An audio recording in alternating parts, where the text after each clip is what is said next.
ಸುವ್ರತ ಅನ್ನುವಂಥ ಮಗ ಹುಟ್ಟಿದ. ಆ ಸುವ್ರತನ ಚರಿತ್ರೆ ಏನು ಅಂತ ಕೇಳಿದಾಗ ಆ ಮಗನ ಚರಿತ್ರೆಯನ್ನು ಹೇಳ್ತಾ ಇದ್ದಾರೆ. ಈ ಸೋಮಶರ್ಮನಿಗೆ ಹುಟ್ಟಿದಂಥ ಸುವ್ರತ ವೈದಿಶ ಎಂಬಂಥ ನಗರದಲ್ಲಿ, ಸಮೃದ್ಧವಾದ ನಗರ ವೈದಿಶ ನಗರ, ಅದರಲ್ಲಿ ಋತಧ್ವಜನ ಮಗ ರುಕ್ಮಭೂಷಣ ಅಂತ ಇದ್ದಂತೆ ಒಬ್ಬ. ರುಕ್ಮಭೂಷಣ ಅಂದರೆ ರುಕ್ಮಾಂಗದ ಅಂತ ಅರ್ಥ. ರುಕ್ಮಾಂಗದ ಅಂತ ಒಬ್ಬ ರಾಜ ಇದ್ದ, ಬಹಳ ಪ್ರಸಿದ್ಧ ಅವನು. ಆ ರುಕ್ಮಾಂಗದನ ಹೆಂಡತಿ ಸಂಧ್ಯಾವಳಿ ಅಂತ ಅವಳ ಹೆಸರು. ಆ ರುಕ್ಮಾಂಗದ ಮತ್ತು ಸಂಧ್ಯಾವಳಿಗೆ ಒಬ್ಬ ಮಗ ಇದ್ದ, ಧರ್ಮಾಂಗದ ಅಂತ ಅವನ ಹೆಸರು. ತಸ್ಯ ಧರ್ಮಾಂಗದಂ ನಾಮ ಚಕಾರ ನೃಪನಂದನ. ಋತಧ್ವಜನ ಮಗ ರುಕ್ಮಾಂಗದ ತನ್ನ ಮಗನಿಗೆ ಧರ್ಮಾಂಗದ ಅಂತ ಹೆಸರಿಟ್ಟ. ಅವನು ಪಿತೃಭಕ್ತನಾಗಿದ್ದ, ಧರ್ಮದಲ್ಲಿ ಶ್ರದ್ಧೆ ಉಳ್ಳವನಾಗಿದ್ದ. ಅವನು ರುಕ್ಮಾಂಗದ ಏಕಾದಶಿ ವ್ರತದಲ್ಲಿ ಬಹಳ ನಿಷ್ಠೆ ಉಳ್ಳವನು. ದಶಮಿ ಬಂದರೆ ಸಾಕು, ದಶಮಿ ಹಿಂದಿನ ದಿವಸನೇ ಅಥವಾ ದಶಮಿ ಬೆಳಗ್ಗೆ ಎಲ್ಲ ಕಡೆ ಡಂಗುರ ಸಾರಿ ಘೋಷಣೆ ಮಾಡಿಸ್ತಾ ಇದ್ದಂತೆ, ದಶಮಿ ಬಂದಿದೆ, ಏಕಾದಶಿ ಬರ್ತದೆ ನಾಳೆ, ಆಮೇಲೆ ದ್ವಾದಶಿ ಬರ್ತದೆ, ಏಕಾದಶಿ ನಾಳೆ ಬರ್ತದೆ, ಯಾರೂ ಕೂಡ ನಿಮ್ಮನೆ ದನಗಳಿಗೆ ನೀರು ಕುಡಿಸ್ಬೇಡ್ರಿ ಅಂತ ಹೇಳ್ತಿದ್ದಂತೆ. ನೀವು ಕುಡಿಬೇಡಿ ಅಂತ ಹೇಳ್ತಿದ್ದಿಲ್ಲ, ನಿಮ್ಮ ಮನೆ ದನ ಕರುಗಳಿಗೆ ನೀರು ಕುಡಿಸ್ಬೇಡಿ ಅಂತಂತಿದ್ದ. ಅಂದರೆ ಇವ್ರು ಕುಡಿಬಾರ್ದು ಅಂತ ಅರ್ಥ ಆಯ್ತಾನೆ. ಈ ರೀತಿ ಘೋಷಣೆ ಮಾಡಿ ಮಾಡಿ ಏಕಾದಶಿ ವ್ರತ ಅನುಷ್ಠಾನ ಮಾಡಿದವನು ರುಕ್ಮಾಂಗದ, ಅವನ ಮಗ ಧರ್ಮಾಂಗದ. ಅಂಥ ರುಕ್ಮಾಂಗದನಿಗೆ ಒಬ್ಬಳು ಮೋಹಿನಿ ಅಂತ ಒಬ್ಬಳು ಯಾವುದೋ ನಿಮಿತ್ತದಿಂದ ಪರೀಕ್ಷೆಗಾಗಿ ಗಂಟು ಬೀಳ್ತಾಳೆ. ಆ ಮೋಹಿನಿ ಮೇಲೆ ಇವನಿಗೆ ವ್ಯಾಮೋಹ ಉಂಟಾಗ್ತದೆ. ಆ ಮೋಹಿನಿ ನಿರ್ಬಂಧ ಮಾಡಿದ್ಲು, ಏಕಾದಶಿ ಬಿಡಬೇಕು ನೀನು, ಅಥವಾ ನಿನ್ನ ಮಗನ ತಲೆ ಕೊಡಿಸ್ಬೇಕು, ಇಲ್ದಿದ್ರೆ ನಾನು ಬಿಟ್ಟು ಹೋಗ್ತೀನಿ ಅಂತ. ಆಗ ಮಗ ಹೇಳ್ತಾನೆ ಧರ್ಮಾಂಗದ, ಏಕಾದಶಿ ಬಿಡಬೇಡಪ್ಪ, ಏಕಾದಶಿ ಮಾಡು. ಏಕಾದಶಿ ಬಿಡಬೇಕು ಇಲ್ಲ ನನ್ನ ತಲೆ ಬೇಕು ಅಂತ ಕೇಳಿದ್ದಾಳಲ್ಲ, ನಾನು ಬೇಕಾದ್ರೆ ತಲೆ ಕೊಡ್ತೀನಿ, ಏಕಾದಶಿ ಮಾತ್ರ ಬಿಡಬೇಡ ಅಂತ ಹೇಳಿ ತಲೆ ಕೊಡಲಿಕ್ಕೆ ಸಿದ್ಧನಾದಂಥವನು ಧರ್ಮಾಂಗದ. ಅಂಥ ಧರ್ಮಾಂಗದನೇ ಸುವ್ರತ ಎಂಬಂಥ ಮಗನಾಗಿ ಹುಟ್ಟಿದ್ದಾನೆ. ಸುವ್ರತೋ ನಾಮ ಮೇಧಾವಿ ಸುಮನಾನಂದವರ್ಧನ. ಸುಮನ ಅಂತ ಹೆಂಡತಿ ಹೆಸರು. ಸೋಮಶರ್ಮನಿಗೆ ಮಗನಾಗಿ ಸುವ್ರತ ಅನ್ನುವಂಥ ರಾಜ ಹುಟ್ಟಿದ್ದಾನೆ. ಅವನು ಬ್ರಾಹ್ಮಣನಾಗಿ ಹುಟ್ಟಿದ ಅಂತ ಅವನ ಕಥೆನೂ ಕೂಡ ಹೇಳಿದ್ದಾರೆ. ಆಮೇಲೆ ವೇನನ ಚರಿತ್ರೆ ಬರ್ತದೆ. ಮುಂದೆ ಬರೋದು ವೇನನ ಕಥೆ. ಅಂಗರಾಜ, ವೇನ ಇವರ ಚರಿತ್ರೆ ಬರ್ತದೆ. ಅಂಗರಾಜನ ಮಗನೇ ವೇನ. ವೇನನ ಮಗ ಪೃಥು ಚಕ್ರವರ್ತಿ. ಭಾಗವತದಲ್ಲಿ ಅಂಗರಾಜ ವೇನರಾಜನ ಕಥೆ ಬಹಳ ಪ್ರಸಿದ್ಧ. ಆದರೆ ಇಲ್ಲಿರುವ ಕಥೆ ಸ್ವಲ್ಪ ವ್ಯತ್ಯಾಸ. ಅದೆಲ್ಲ ಕಲ್ಪಾಂತರದ ಕಥೆ ಅಂತ ಇರ್ತದೆ. ಕಲ್ಪಾಂತರ ಅಂತ ಕೂಡಿಸ್ಬೋದು.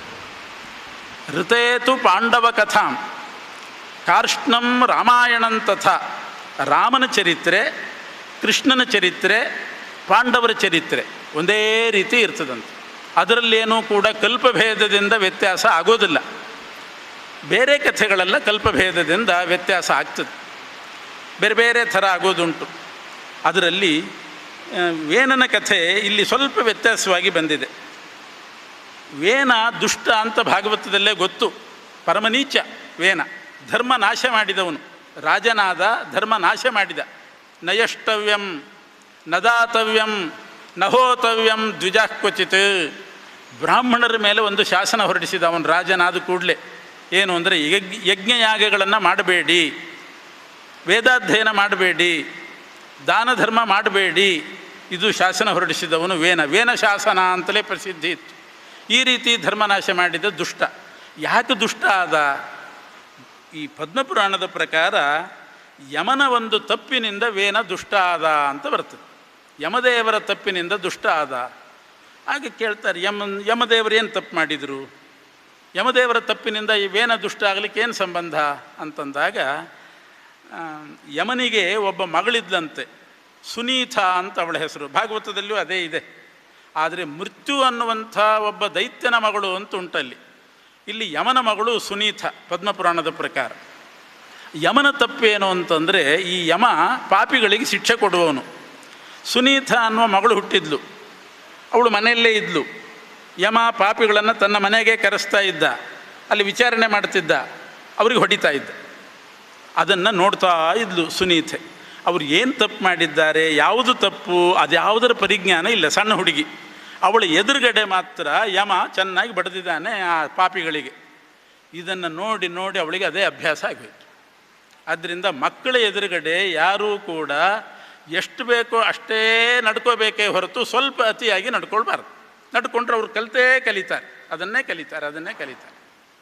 ಅಪ್ಪ ಮಾಡಿದ್ದನ್ನೇ ಮಾಡ್ತಾರೆ, ಅವ್ರು ಹೇಳಿದ್ದನ್ನು ಕೇಳೋದಲ್ಲ, ಮಾಡಿದ್ದನ್ನು ಮಾತ್ರ ಚೆನ್ನಾಗಿ ಮಾಡ್ತಾರೆ.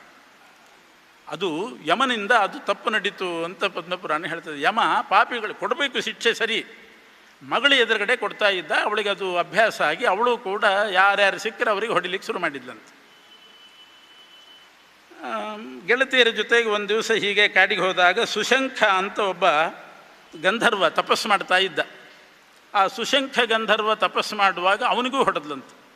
ಸುಮ್ಮನೆ ತೊಗೊಂಡು ಕಲ್ಲೆಸ್ಲು ಹೊಡೆದ್ಲು, ಏನೋ ಮಾಡಿಲ್ಲ. ಅವನಂದ ಏನೋ ಹುಡುಗಿ ಹೆಣ್ಣು ಮಗಳು ಅಂತ ಸುಮ್ಮನೆ ಬಿಟ್ಟ. ಆಮೇಲೆ ಬುದ್ಧಿವಾದ ಹೇಳಿದ, ಒಂದೆರಡು ಸಲ ಬುದ್ಧಿವಾದ ಹೇಳಿದ. ಏನು ಮಾಡಿದರೂ ಕೇಳ್ತಾ ಇಲ್ಲ, ಬರೋದು ಹೊಡೆಯೋದು, ಹೀಗೆ ಮಾಡಲಿಕ್ಕೆ ಶುರು ಮಾಡಿದ್ದು. ಆವಾಗ ಒಂದು ದಿವಸ ಅವನಿಗೆ ಸಿಟ್ಟು ಬಂತು. ಸುಶಂಖನಿಗೆ ಶಾಪ ಕೊಟ್ಟನಂತೆ. ಎಷ್ಟು ಬುದ್ಧಿವಾದ ಹೇಳಿದರೂ ಕೂಡ ನೀನು ಕೇಳ್ತಾ ಇಲ್ಲ, ಪದೇ ಪದೇ ನನಗೆ ಹೊಡಿತಾ ಇದ್ದಿ.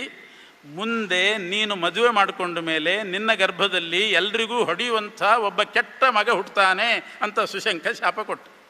ಆ ಗಂಧರ್ವನ ಶಾಪ. ಯಮನ ತಪ್ಪು ಅಂದರೆ ಇದು. ಮಗಳ ಎದುರುಗಡೆ ಪಾಪಿಗಳಿಗೆ ಶಿಕ್ಷೆ ಕೊಟ್ಟದ್ದಕ್ಕೆ ಅದನ್ನು ನೋಡಿ ನೋಡಿ ಅವಳಿಗೆ ಅಭ್ಯಾಸ ಆಗಿ ಯಾರೋ ಒಬ್ಬ ಗಂಧರ್ವನಿಗೆ ಹೊಡೆದು ಅವನಿಂದ ಶಾಪ ಪಡೆದು. ಆ ಶಾಪ ಹಾಕಿದ್ನಲ್ಲ, ಅದು ಅವಳು ಸುಮ್ಮನೆ ಬಿಡಲಿಲ್ಲ, ಮನೆಗೆ ಬಂದು ಅಪ್ಪನಿಗೆ ಹೇಳಿಲ್ಲಂತೆ ಹಿಂಗೆ ಶಾಪ ಹಾಕಿದ ಅಂತ. ಆಗ ಯಮ ಹೇಳ್ತಾನೆ, ಅಯ್ಯೋ ನಾನು ಪಾಪಿಗಳು ಪಾಪ ಮಾಡಿದ್ರು ಅಂತ ಹೊಡಿತಾ ಇದ್ದೆ, ನೀನ್ಯಾಕೆ ಅದನ್ನು ಕಲೀಲಿಕ್ಕೆ ಹೋದಿ, ಹಾಗೆಲ್ಲ ಮಾಡಬಾರ್ದು, ಕಂಡವರಿಗೆಲ್ಲ ಹೊಡಿಬಾರ್ದು, ಅದು ಧರ್ಮ ಅಲ್ಲ ಅಂತ. ಆದರೆ ಹೊಡೆದಾಗಿತ್ತು, ಶಾಪ ಬಂದಾಗಿತ್ತು. ಇದು ಶಾಪ ಬಂತಲ್ಲ, ಅದು ಅವರಿಬ್ಬರಿಗೆ ಮಾತ್ರ ಗೊತ್ತಿದ್ದರೆ ಪರವಾಗಿದ್ದಿಲ್ಲ, ಊರು ತುಂಬ ಗೊತ್ತಾಯ್ತು ಸುದ್ದಿ. ಅದೇನು ವಾಟ್ಸಪ್ಪಲ್ಲಿ ಹಾಕಿದರೋ ಏನು ಮಾಡಿದರೋ ಗೊತ್ತಿಲ್ಲ, ಎಲ್ಲ ಕಡೆ ಸುದ್ದಿ ಆಯಿತು. ಇದರ ಪರಿಣಾಮ ಏನಾಯಿತು ಅಂದರೆ, ಸುನೀತಾ ಬೆಳೆದು ದೊಡ್ಡವಳಾದ್ಲು, ಅವಳಿಗೆ ಮದುವೆ ಮಾಡೋಣ ಅಂತಂದರೆ ಒಬ್ಬರೂ ತಯಾರಾಗ್ತಾ ಇಲ್ಲ. ಯಾಕೆಂದರೆ ಈ ಸುದ್ದಿ ಗೊತ್ತಿತ್ತು, ಅವಳ ಗರ್ಭದಲ್ಲಿ ಹುಟ್ಟುವವನು ದುಷ್ಟಪುತ್ರ ಹುಟ್ಟುತ್ತಾನೆ ಅಂತ ಅನ್ನೋದು ಸುದ್ದಿ. ಒಬ್ಬವರನೂ ಮುಂದೆ ಬರಲಿಲ್ಲ, ಯಾರ್ಯಾರೂ ಬರಲಿಲ್ಲ. ಮದುವೆನೇ ಇಲ್ಲದ ಪರಿಸ್ಥಿತಿ ಬಂತು. ಎಷ್ಟು ಜನ ಬಂದರೂ ಕೂಡ ಅಯ್ಯೋ ರೂಪ ಇರ್ಬೋದು, ಎಲ್ಲ ಇರ್ಬೋದು, ಇವಳಲ್ಲಿ ಹುಟ್ಟೋ ಮಗ ಕೆಟ್ಟ ಮಗ ಹುಟ್ಟುತ್ತಾನೆ, ನಮಗೆ ಬೇಡ. ಕೊನೆಗೆ ಅವಳು ಬಹಳ ಚಿಂತಾಕ್ರಾಂತಳಾಗಿ ಕಾಡಿಗೆ ಹೋಗ್ತಾಳೆ ಸುನೀತಾ. ಇದು ಪದ್ಮಪುರಾಣದ ಕಥೆ. ಹೀಗೆ ಕಾಡಿಗೆ ಹೋಗಿಬಿಟ್ಲು. ಕಾಡಿಗೆ ಹೋಗಿ ತಪಸ್ಸು ಮಾಡ್ತಾ ಕೂತಿದ್ದಾಳೆ. ಅದೇ ವೇಳೆಗೆ ಅಂಗರಾಜ ಅಂತಿದ್ದ, ಧ್ರುವನ ಪರಂಪರೆಯಲ್ಲಿ ಬಂದವನು ಅಂಗರಾಜ. ಅವನು ಕಾಡಿಗೆ ತಪಸ್ಸಿಗೆ ಬಂದಿದ್ದ. ಇವಳು ತಪಸ್ಸಿಗೆ ಹೋಗಿದ್ದಾಳೆ. ಯಾಕೆ ಅಂದರೆ ಯಾರೂ ಮದುವೆ ಮಾಡ್ಕೊಳ್ತಾ ಇಲ್ಲ ಅಂತನ್ನೋ ದುಃಖಕ್ಕೆ ಕಾಡಿಗೆ ಹೋದ್ಲು.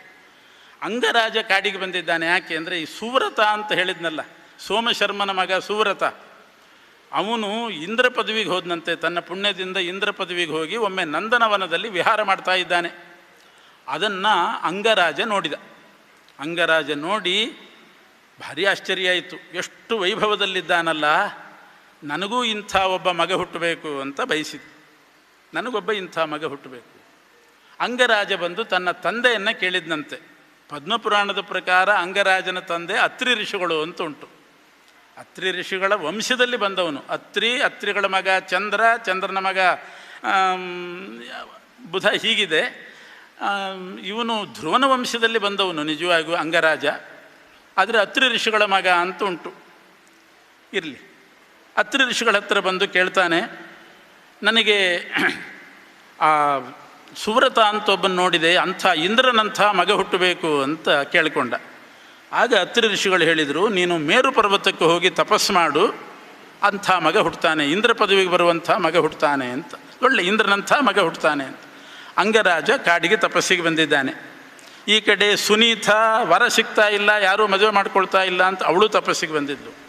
ಆ ಸುನೀತೆಗೆ ಅನೇಕ ಮಂದಿ ಗೆಳತಿಯರಿದ್ದರು, ಸ್ನೇಹಿತೆಯರು. ಅವರೆಲ್ಲ ಇವಳನ್ನು ಸಮಾಧಾನ ಪಡಿಸ್ಲಿಕ್ಕೆ ಬಂದಿದ್ದಾರೆ. ಯಾಕೆ ತಪಸ್ಸಿಗೆ ಬಂದು? ಅವಳೆಲ್ಲ ಹೇಳಿದ್ಲು, ಹೀಗೆ ನನ್ನನ್ನು ಯಾರೂ ಮದುವೆ ಮಾಡ್ಕೋತಾ ಇಲ್ಲ, ಬೇಜಾರಾಗಿದೆ ಅಂತ. ಕೊನೆಗೆ ಆ ಗೆಳತಿಯರಲ್ಲಿ ರಂಭೆ ಅಂತ ಒಬ್ಬಳಿದ್ಲು. ಅವಳು ಹೇಳ್ತಾಳೆ, ನೀನು ಈ ಥರ ದುಃಖದಿಂದ ಯಾರೂ ಮದುವೆ ಮಾಡ್ಕೊಳ್ಳೋದಿಲ್ಲ ಅಂತ ಕೊನೆಗೆ ಏನಾದರೂ ಅನಾಹುತ ಮಾಡ್ಕೋಬೇಡ, ನಿನಗೆ ನಾವು ಒಂದು ವಿದ್ಯೆ ಹೇಳ್ಕೊಡ್ತೇನೆ ಅಂತಂದ್ಲು ರಂಭೆ. ಏನು ವಿದ್ಯೆ ಅಂತಂದರೆ ವಶೀಕರಣ ವಿದ್ಯೆ ಅಂತ ಒಂದು ವಿದ್ಯೆ. ಪುರುಷರು ನಿನ್ನನ್ನು ತಾವಾಗೆ ಒಪ್ಪಿರಬೇಕು. ಏನೋ ನೆಪ ಹೇಳ್ಕೊಂಡು ಕೆಟ್ಟ ಮಗ ಹುಟ್ಟುತ್ತಾನೆ ಅದು ಇದು ಅಂತ ನೆಪ ಹೇಳ್ಕೊಂಡು ಬಿಟ್ಟಿರಬಾರ್ದು. ಅವರು ವಶೀಕರಣದಿಂದ ನೀನು ಅವರನ್ನು ವಶ ಮಾಡ್ಕೋಬಹುದು, ಅವರು ನಿನಗೆ ಪತಿಯಾಗ್ತಾನೆ. ಅಂಥ ವಿದ್ಯೆ ಹೇಳ್ಕೊಡ್ತೇನೆ ಅಂತ ಒಂದು ವಶೀಕರಣ ವಿದ್ಯೆಯನ್ನು ಉಪದೇಶ ಮಾಡ್ತಾಳೆ ರಂಭೆ. ಸರಿ, ಆ ವಿದ್ಯೆಯನ್ನು ಇವಳು ಕಲಿತ್ಲು. ಅದೇ ವೇಳೆಗೆ ಅಂಗರಾಜ ತಪಸ್ಸು ಮಾಡ್ತಾ ಇದ್ದ ಇಂದ್ರನಂಥ ಮಗ ಹುಟ್ಟಬೇಕು ಅಂತ. ಅಲ್ಲಿ ಹೋಗಿ ಈ ಮಂತ್ರವನ್ನು ಜಪ ಮಾಡಿ ಅಂಗನನ್ನು ವಶ ಮಾಡಿಕೊಂಡು ಬಿಟ್ಟು, ಸುನೀತ ಅಂಗನನ್ನು ವಶ ಮಾಡಿಕೊಂಡದ್ದು ಹೀಗೆ. ಅಂಗರಾಜ ವಶಕ್ಕೆ ಬಂದ. ಆ ರಂಭೆನೇ ನಿಂತು ಗಾಂಧರ್ವ ವಿವಾಹ ಮಾಡಿಸಿಬಿಟ್ಲು. ಇಬ್ಬರಿಗೂ ಕೂಡ ವಿವಾಹ ಆಯಿತು. ಅಂಗರಾಜ ಮತ್ತು ಸುನೀತೆಗೆ ವಿವಾಹ ಆದದ್ದು ಹೀಗೆ. ಆಮೇಲೆ ಇವನು ಅಂಗರಾಜ ಮನೆಗೆ ಬಂದ, ರಾಜ್ಯ ಪರಿಪಾಲನೆ ಮಾಡ್ತಾ ಇದ್ದ. ಮಗ ಹುಟ್ಟಿದ, ವೇನ ಅನ್ನುವಂಥ ಮಗ ಹುಟ್ಟಿದ. ಒಳ್ಳೆಯವನಾಗೇ ಇದ್ದ, ಧಾರ್ಮಿಕನಾಗೇ ಇದ್ದ. ಯಾಕೆಂದರೆ ಋಷಿಗಳನ್ನು ಕೇಳಿದ್ದ. ಅತ್ರಿ ಋಷಿಗಳು ಹೇಳಿದ್ದರು, ಇಂದ್ರನಂಥ ಮಗ ಹುಟ್ಟಬೇಕು ಅಂತ ಕೇಳಿದ್ದಕ್ಕೆ ನೀನು ಕಾಡಿಗೆ ಹೋಗಿ ತಪಸ್ಸು ಮಾಡು ಅಂದಿದ್ರು. ತಪಸ್ಸು ಮಾಡಿ ಸುನೀತೆಯನ್ನು ಮದುವೆ ಮಾಡಿಕೊಂಡು ಬಂದಿದ್ದಾನೆ. ಇಂದ್ರನಂಥ ಮಗನೇ ಹುಟ್ಟಬೇಕು, ಆದರೆ ಹುಟ್ಟಿದ್ದು ವೇನ. ಆ ಅತ್ರಿ ಋಷಿಗಳ ಮಾತು ಸುಳ್ಳಾಯಿತು ಅಂತಂದರೆ ವೇನ ಒಳ್ಳೆಯವನು. ಪದ್ಮಪುರಾಣದ ಪ್ರಕಾರ ವೇನ ಒಳ್ಳೆಯವನು. ಆಚಾರ್ಯರು ಕೂಡ ಹೇಳ್ತಾರೆ, ತ್ರಂಶೋ ವೇನ ಸಮುದ್ದಿಷ್ಟ. ವೇನ ಒಳ್ಳೆಯವನು, ಸಾತ್ವಿಕ ಅಂಶ ಅವನಲ್ಲಿತ್ತು. ಮುಂದೆ ಅವನೇ ಪೃಥು ಚಕ್ರವರ್ತಿಯಾಗಿ ಹುಟ್ಟಿದ. ತಾಮಸಾಂಶ ರಾಜಸಾಂಶ ಇತ್ತು, ಅವೆಲ್ಲ ಹೋಯಿತು. ಒಂದು ನರಕಕ್ಕೆ ಹೋಯಿತು, ಒಂದು ಸ್ವರ್ಗಕ್ಕೆ ಹೋಯಿತು, ಒಂದು ತಮಸ್ಸಿಗೆ ಹೋಯಿತು. ಇವನು ಒಬ್ಬ ನಿಷಾದನಾಗಿ ಹುಟ್ಟಿದ, ಇವನು ಪೃಥುವಾಗಿ ಹುಟ್ಟಿದ ಅಂತ ಆಚಾರ್ಯರು ಹೇಳ್ತಾರೆ. ಅಂತೂ ಇಂದ್ರನಂಥ ಒಳ್ಳೆಯ ಮಗ ಹುಟ್ಟಬೇಕು ಅಂದದ್ದಕ್ಕೆ ವೇನ ಹುಟ್ಟಿದ, ಒಳ್ಳೆಯವನೇ ಆಗಿದ್ದ. ಆ ವೇನ ಮುಂದೆ ರಾಜ್ಯ ಪರಿಪಾಲನೆ ಮಾಡಿಕೊಂಡಿರುವಾಗ, ವೇನ ಸಿಂಹಾಸನದಲ್ಲಿ ಕೂತಿರುವಾಗ ಅವನ ಸಭೆಗೆ ಒಬ್ಬ ಪುರುಷ ಬಂದಂತೆ. ಭಾಳ ವಿಚಿತ್ರವಾಗಿ ವರ್ಣನೆ ಮಾಡಿದ್ದಾರೆ ಅವನನ್ನು. ಆ ಪುರುಷ ಬರುವಾಗ ಅವನ ಮೇಲೆ ವಸ್ತ್ರ ಇದ್ದಿಲ್ಲಂತೆ. ಮೈ ಮೇಲೆ ವಸ್ತ್ರ ಇಲ್ಲದೇನೆ ಒಬ್ಬ ಪುರುಷ ಬಂದ. ಕೈಯಲ್ಲಿ ಏನೇನೋ ಹಿಡ್ಕೊಂಡಿದ್ದ, ಯಾವುದೋ ಪುಸ್ತಕ ಹಿಡ್ಕೊಂಡಿದ್ದ, ಪಾರಾಯಣ ಮಾಡ್ತಾ ಇದ್ದ. ವಿಚಿತ್ರವಾದ ವೇಷ. ಇಂಥ ಒಬ್ಬ ಬಂದಂತೆ. ಬಂದಾಗ ಇವನು ಸಹಜವಾಗಿ ಕೇಳ್ತಾನೆ, ಏನಿದು ನಿಮ್ಮ ಧರ್ಮ ಅಂತ ಕೇಳಿದ. ವಿವಸ್ತ್ರನಾಗಿ ಬಂದಿದ್ದೆಯಲ್ಲ, ಏನಿದು ಧರ್ಮ? ಪುಸ್ತಕ ಏನಿದೆ? ಕೈಯಲ್ಲಿ ಪುಸ್ತಕ ಹಿಡ್ಕೊಂಡು ಪಾರಾಯಣ ಮಾಡ್ತಿದ್ದೀರಿ, ಇದೇನು? ನಮ್ಮ ಗ್ರಂಥವೇ ಬೇರೆ, ನಮ್ಮ ಧರ್ಮವೇ ಬೇರೆ. ನಿಮ್ಮ ಹಾಗೆ ವೇದ ಹಿಡ್ಕೊಂಡವರಲ್ಲ ನಾವು ಅನ್ನಂಥವು. ವೇದ ಪಾರಾಯಣ ಮಾಡುವವರಲ್ಲ. ವೇದ ಧರ್ಮಶಾಸ್ತ್ರ ಅಲ್ಲ ಅದು ಅಂತಾನೆ. ವೇದೋಖಿಲೋ ಧರ್ಮ ಮೂಲಂ ಅಂತ ಇರೋದು. ವೇದವೇ ಧರ್ಮಕ್ಕೆ ಮೂಲ, ಆದರೆ ವೇದ ಧರ್ಮಕ್ಕೆ ಮೂಲ ಅಲ್ಲ. ಯಾಕೆ ಅಂದರೆ ವೇದ ಹಿಂಸೆಯನ್ನು ಹೇಳ್ತಾ ಇದೆ, ಹಿಂಸಾ ಬೋಧನೆ ಮಾಡ್ತಾ ಇದೆ. ಆ ಪಶು ಬಲಿ ಕೊಡ್ರಿ, ಈ ಪಶು ಬಲಿ ಕೊಡ್ರಿ ಅಂತ. ಆದರೆ ಬಲಿಯಾದ ಪಶುಗಳೆಲ್ಲ ಸ್ವರ್ಗಕ್ಕೆ ಹೋಗ್ತಾವೆ ಅನ್ನೋದು ನೋಡಲಿಲ್ಲ ಅವರು. ಅಂತೂ ಪಶು ಬಲಿ ಕೊಡಿ ಅಂತ ಹೇಳ್ತದೆ. ದಯೆ ಇಲ್ಲ ವೇದಕ್ಕೆ. ಅದರಿಂದ ದಯೆ ಇಲ್ಲದ ವೇದ ವೇದ ಅಲ್ಲ. ಅದು ಹಿಂಸೆಯನ್ನು ಬೋಧಿಸ್ತಕ್ಕಂಥ ವೇದ ಅಲ್ಲ. ಇದೆಲ್ಲ ನಾವು ಒಪ್ಪೋದಿಲ್ಲ. ಈ ಧರ್ಮ ನಮ್ಮದಲ್ಲ. ಸ್ನಾನ, ತೀರ್ಥ ಸ್ನಾನ ಇದ್ಯಾವುದೂ ನಮಗೆ ಧರ್ಮ ಅಲ್ಲ. ಗಂಗಾದಿ ತೀರ್ಥ ಸ್ನಾನ ನೀವು ಮಾಡ್ತೀರಿ, ಏನು ಉಪಯೋಗ? ಮಳೆ ಬರ್ತದೆ, ಎಲ್ಲೋ ನೀರು ಬೀಳ್ತದೆ, ಅದು ಒಂದು ಕಡೆ ತಗ್ಗಿದ್ದಲ್ಲಿ ಹರಿತದೆ, ಅಷ್ಟಕ್ಕೆ ಅದು ಪುಣ್ಯತೀರ್ಥ ಆಗಿ ಹೋಯ್ತಾ? ಮಳೆ ನೀರು ಹರಿದ್ರೆ ಅದರಲ್ಲಿ ಸ್ನಾನ ಮಾಡಿದರೆ ಪುಣ್ಯ ಬರ್ತದೆ, ಸ್ವರ್ಗಕ್ಕೆ ಹೋಗ್ತದೆ ಅಂದರೆ ಏನು? ನಮ್ಮ ಮನೆ ಮುಂದೆ ಹರಿತದೆ ಚರಂಡಿಯಲ್ಲಿ, ಮಾಡ್ಬೋದಲ್ಲ ಅಂತ ನಾವು. ಹೀಗೆ ಧರ್ಮ, ತೀರ್ಥ ಸ್ನಾನ, ವೇದ ಇದನ್ನೆಲ್ಲ ನಿಂದೆ ಮಾಡಿ ಮಾಡಿ ಇವನು ತಲೆ ಕೆಡಿಸಿಬಿಟ್ಟ ವೇನಂದು. ಬರೇ ಹೊರಗಿನಿಂದ ಕೆಡಿಸಿರ್ಲಿಕ್ಕಿಲ್ಲ, ಅವನು ಒಳಗೂ ಪ್ರವೇಶ ಮಾಡಿದ. ಒಳಗೂ ಪ್ರವೇಶ ಮಾಡಿ ಹೊರಗಿನಿಂದಲೂ ಕಿವಿ ಊದಿ ಅವನ ತಲೆ ಕೆಡಿಸಿದ. ಕೊನೆಗೆ ವೇನನಿಗೆ ಇದೇ ಸುಲಭ ಧರ್ಮ ಅಂತ ಅನಿಸಿಬಿಡ್ತು. ಅವನ ಕಾಲು ಹಿಡ್ಕೊಂಡು, ಸರಿ ನೀನೇ ನನ್ನ ಗುರು ಅಂತ ಹೇಳಿ ಅವನ ಕಾಲು ಹಿಡ್ಕೊಂಡು ಆಮೇಲೆ ಅವನು ಶಾಸನ ಹೊರಡಿಸಿದ. ಯಜ್ಞ ಮಾಡಬೇಡಿ, ಹೋಮ ಮಾಡಬೇಡಿ, ವೇದಾಧ್ಯಯನ ಮಾಡಬೇಡ್ರಿ ಅಂತ ಶಾಸನ ಹೊರಡಿಸಿದ್ದು ಈ ರೀತಿಯಾಗಿ. ಆಮೇಲೆ ಇದು ಎಲ್ಲ ಋಷಿಗಳಿಗೆ, ಬ್ರಾಹ್ಮಣರಿಗೆ ಗೊತ್ತಾಯಿತು. ಋಷಿಗಳೆಲ್ಲ ಇವನನ್ನು ದಂಡಿಸಬೇಕು ಅಂತ ಬಂದರಂತೆ. ದಂಡನೆ ಮಾಡ್ತೇವೆ ಅಂತ ಬಂದಾಗ ಇವನು ಒಂದು ಹುತ್ತದೊಳಗೆ ಅಡಕ್ಕೊಂಡಂತೆ ವೇನ. ಯಾವುದೋ ಹುತ್ತದೊಳಗೆ ಸೇರಿಕೊಂಡ.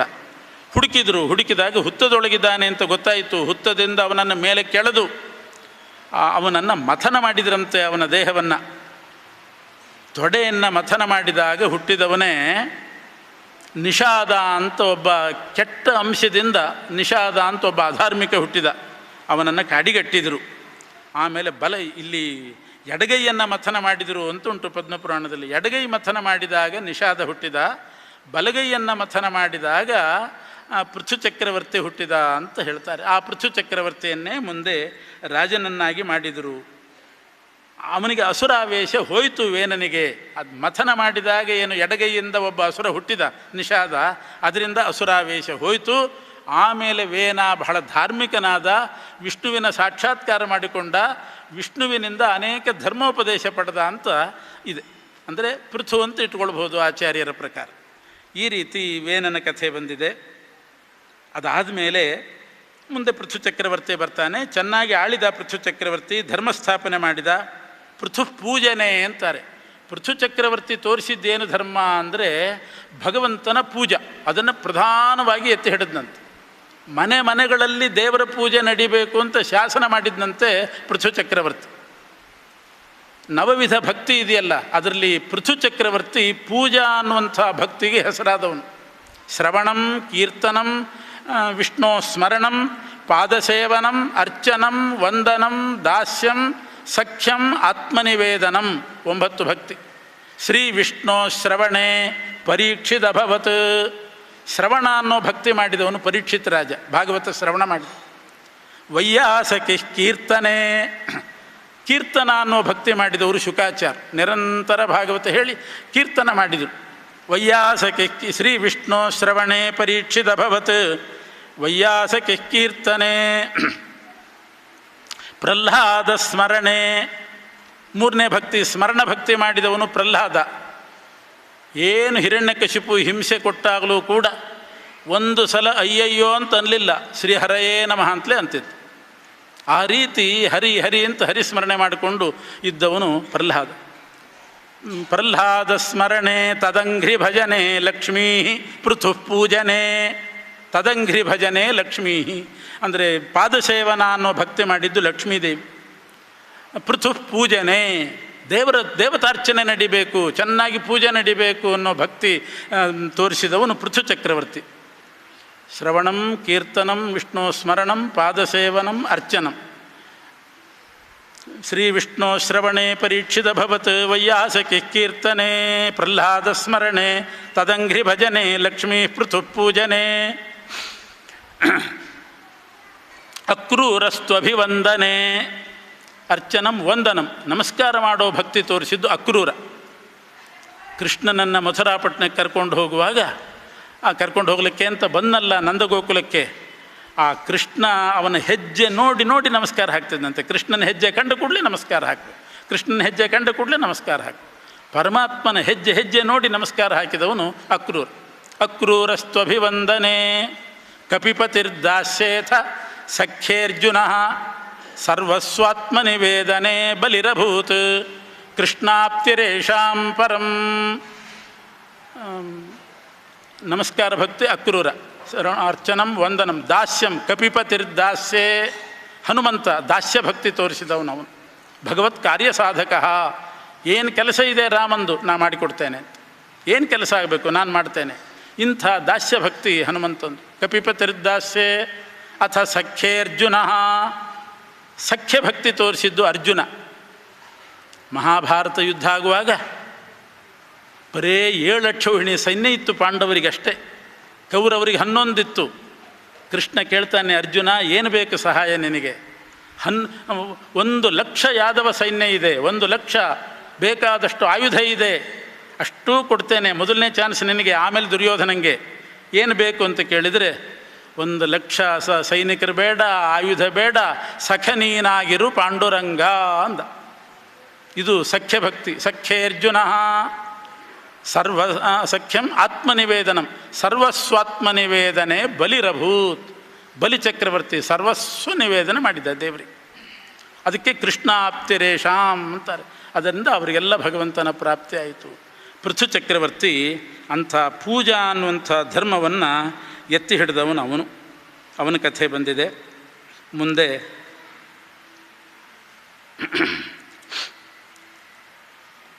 ಭಾರ್ಯಾತೀರ್ಥ, ಪಿತೃತೀರ್ಥ, ಗುರುತೀರ್ಥ ಅಂತ ಅನೇಕ ತೀರ್ಥಗಳ ವಿಚಾರ ಬರ್ತದೆ. ತೀರ್ಥ ಅಂತಂದು ಕೂಡಲೇ ನಾವು ತಗೊಳ್ಳೋ ತೀರ್ಥ ಅಂತಲೇ ಅರ್ಥ ಅಲ್ಲ, ಅಥವಾ ತೀರ್ಥ ಅಂತಂದರೆ ಸ್ವಾಮಿಗಳು ಅಂತಲೂ ಅರ್ಥ ಅಲ್ಲ. ತೀರ್ಥ ಅಂತಂದರೆ ಪವಿತ್ರವಾದದ್ದು. ಹೆಂಡತಿಯೂ ಕೂಡ ಪವಿತ್ರಳೇ, ಅವಳಿಗೂ ಸ್ಥಾನಮಾನ ಇದೆ. ತಂದೆ ತಾಯಿಗಳೂ ಕೂಡ ತೀರ್ಥ ಸಮಾನರು, ಗುರುಗಳೂ ಕೂಡ ತೀರ್ಥ ಸಮಾನರು. ಅವರಿಗೆಲ್ಲ ಆಯಾ ಸ್ಥಾನಮಾನ ಕೊಡಬೇಕು ಅನ್ನೋದಕ್ಕೆ ಕೆಲವು ಹಿತನುಡಿಗಳನ್ನು ಹೇಳಲಿಕ್ಕೆ ಕೆಲವು ಕಥೆ. ಕ್ರಿಕಲ ಅಂತ ಒಬ್ಬ ವೈಶ್ಯ ಇದ್ದ ಹಿಂದೆ. ಆ ಕ್ರಿಕಲ ಅನ್ನುವಂಥ ವೈಶ್ಯನಿಗೆ ಸುಕಲ ಅಂತ ಒಬ್ಬ ಹೆಂಡತಿ ಇದ್ಲಂತೆ. ಇವನು ಕ್ರಿಕಲ, ಹೆಂಡತಿ ಸುಕಲ. ಈ ಕ್ರಿಕಲನಿಗೆ ಒಮ್ಮೆ ಯಾತ್ರೆಗೆ ಹೋಗಬೇಕು ಅಂತ ಅನಿಸ್ತು. ಯಾತ್ರೆಗೆ ಅಂತ ಇವನು ಹೊರಟಾಗ ಹೆಂಡತಿ ಹೇಳ್ತಾಳೆ, ನಾನೂ ಬರ್ತೀನಿ ಅಂತಂದು. ಇಬ್ಬರು ದಂಪತ್ಯೋ ಸಹಾಧಿಕಾರ, ಇಬ್ಬರು ಒಟ್ಟಿಗೆ ಹೋಗಬೇಕು, ನಾನೂ ಕೂಡ ಬರ್ತೇನೆ ತೀರ್ಥಯಾತ್ರೆಗೆ ಅಂತ. ಆದರೆ ಇವನಿಗೆ ಏನು ಉದ್ದೇಶನೋ ಗೊತ್ತಿಲ್ಲ ಕ್ರಿಕಲನಿಗೆ. ಅವನು ಹೇಳ್ತಾನೆ, ನೀನು ಬರೋದು ಬೇಡ, ಕೋಮಲಾಂಗಿ ನೀನು, ಯಾತ್ರೆಗೆ ಹೋಗಬೇಕಾದ್ರೆ ಮುಳ್ಳು ಕಲ್ಲು ತುಂಬ ಕಷ್ಟ, ನಡ್ಕೊಂಡು ಹೋಗಬೇಕು, ಅದೆಲ್ಲ ನಿನಗೆ ದೇಹಕ್ಕೆ ಆಯಾಸ ಆಗ್ತದೆ, ಶ್ರಮ ಆಗ್ತದೆ, ಬೇಡ ಅಂತ ಇವನು. ಆ ರೀತಿ ಯಾತ್ರೆ ಮಾಡಿ ನಿನ್ನ ದೇಹ ಕೃಷಿ ಆಗಿಬಿಟ್ರೆ ತುಂಬ ಕಷ್ಟ ಆಗ್ತದೆ, ಬೇಡ ಬೇಡ. ಎಷ್ಟು ಹೇಳಿದರೂ ಕೂಡ ಕೇಳಲಿಲ್ಲ. ನಾನು ಬಂದೇ ಬರ್ತೀನಿ ಅಂತ ಇವಳು. ಆವಾಗ ಒಂದು ಮಾತು ಹೇಳ್ತಾಳೆ ಸುಕಲ ಅಂತನ್ನುವವಳು, ಹೆಂಡತಿಗೆ ಗಂಡ ಯಾವ ರೀತಿ ಸಂಬಂಧ ಅಂತಂದರೆ, ಗಂಡನ 2 ಪಾದಗಳಿದೆಯಲ್ಲ, ಸವ್ಯಪಾದ ಅಂದರೆ ವಾಮಂ ಶರೀರ, ಎಡಪಾದ ಮತ್ತು ಬಲಪಾದ, ಇವೆರಡೂ ಕೂಡ ಹೆಂಡತಿಗೆ ಪ್ರಯಾಗ ಕಾಶಿ ಇವೆಲ್ಲ ಇದ್ದ ಹಾಗೆ. ಅಷ್ಟು ಗಂಡನನ್ನು ಬಿಟ್ಟಿರಕೂಡ್ದು, ಸದಾ ತೀರ್ಥ ಸ್ನಾನದ ಪುಣ್ಯ ಬರ್ತದೆ ಅಂತ ಉಂಟು. ಆದ್ದರಿಂದ ನಾನು ನಿಮ್ಮನ್ನು ಬಿಟ್ಟಿರಲಿಕ್ಕೆ ಸಾಧ್ಯ ಇಲ್ಲ. ಸವ್ಯಂ ಪಾದಂಚ ಭರ್ತುಶ್ಚ ಪ್ರಯಾಗಂ ವಿದ್ಧಿ ಸತ್ತಮ ವಾಮಂಚ ಪುಷ್ಕರಂ ತಸ್ಯ ಯಾನಾರಿ ಪರಿಕಲ್ಪಯೇತ್.